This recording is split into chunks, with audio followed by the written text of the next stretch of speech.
17th of July, Schiphol Airport, Amsterdam. Remaining passengers requested again C72 and immediate landing. 283 passengers and 15 crew board a Malaysia Airlines flight bound for Kuala Lumpur.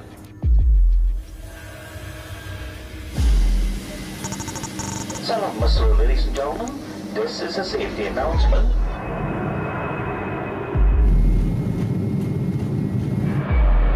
Flight MH17 takes off at 12:15 p.m.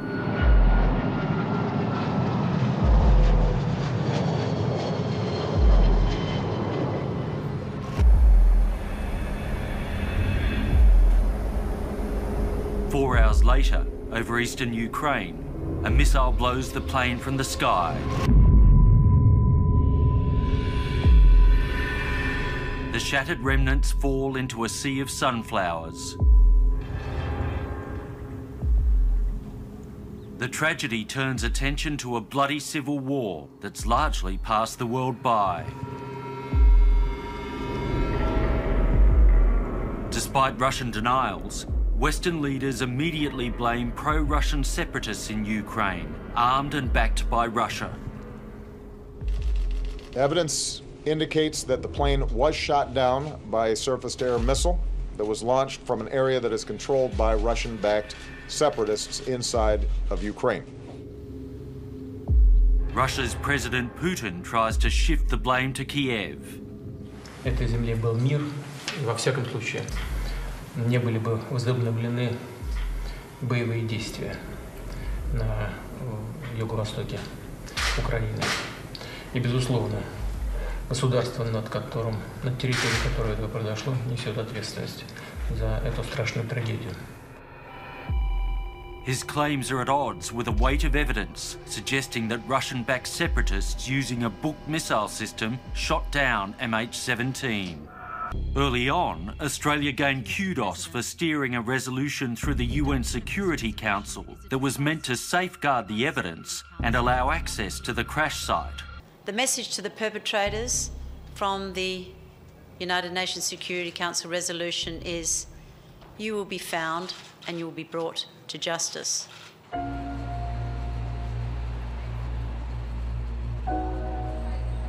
Worthy sentiments ignored, high hopes unfulfilled.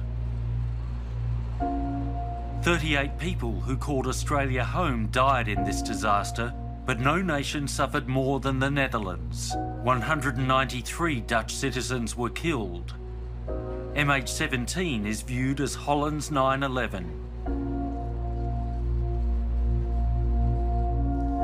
How horrible must have been the final moments of their lives when they knew the plane was going down.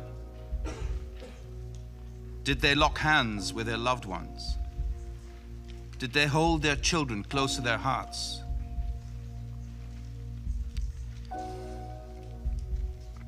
Did they look each other in the eyes one final time in a wordless goodbye? We will never know. The demise of almost 200 of my compatriots has left a hole in the heart of the Dutch nation. It has caused grief, anger, and despair.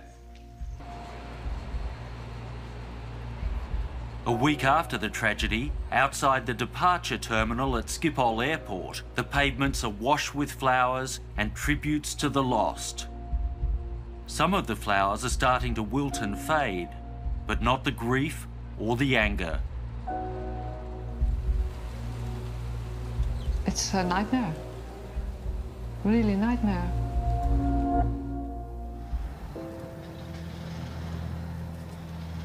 Selena and Rob have met every military plane that flew from Ukraine bearing coffins, hoping the remains of their loved ones might be on board.